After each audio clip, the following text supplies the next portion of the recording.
Hello guys and welcome back to daily vlog on my vlog channel. We have a highly requested, highly anticipated video of the year. We are going to go over my LFS settings and mouse settings and whatnot. So the first step is you take a can of Pepsi Max. So firstly I am using a mouse to play LFS. That mouse being a Logitech G603 and I think a medium-sized mousepad. I have the DPI set at 800 and polling speed at 1000. I also have the enhanced pointer control turned off, obviously, and the moving speed bang at the middle. So yeah, noted.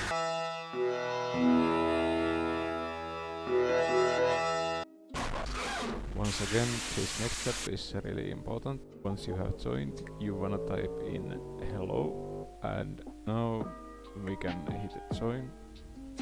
We wanna be selecting the mods, and for the time being we will be taking the Reaper, and then once you have selected your setups and such, you can hit join.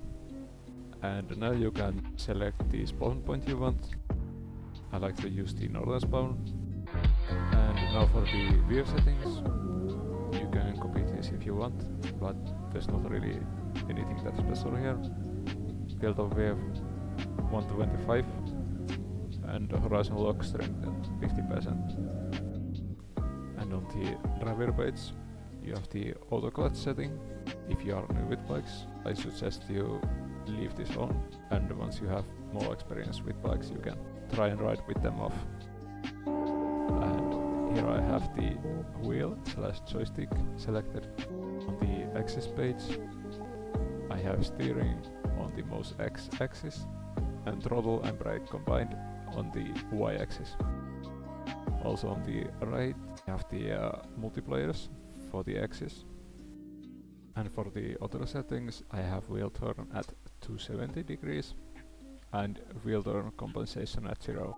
When I first started with bikes I felt like the compensation helps a bit, but after I got used to bikes I feel like I like it better at 0. It feels a lot more linear then. The throttle / brake center reduction is, I guess it's a acceleration setting for the axis, where you can have less sensitivity the closer the cursor is to the center of the screen. I guess we can go over my setup for the Reaper. I won't be going over every setup for every bike, but yeah. Firstly I have added a mass 10 kilograms at the front. It helps keep the front down while accelerating. For the brakes, I like to have the engine brake reduction at 100%, and I usually drive with traction control off. But if you are new with bikes, I suggest you have this on. My suspension setup is usually quite plush, with more rebound damping. On the steering and final drive, nothing that special here. For the tires, I have R2s on front and R3s on the rear. Lastly, I am using the ref bouncer by Turbofan. You can see the settings here. And yeah, I guess that covers everything, and if you have any questions you can leave them in the comment section, or if you see me in game you can just ask then. Also feel free to join our bike rides, and I guess we will be seeing again next week.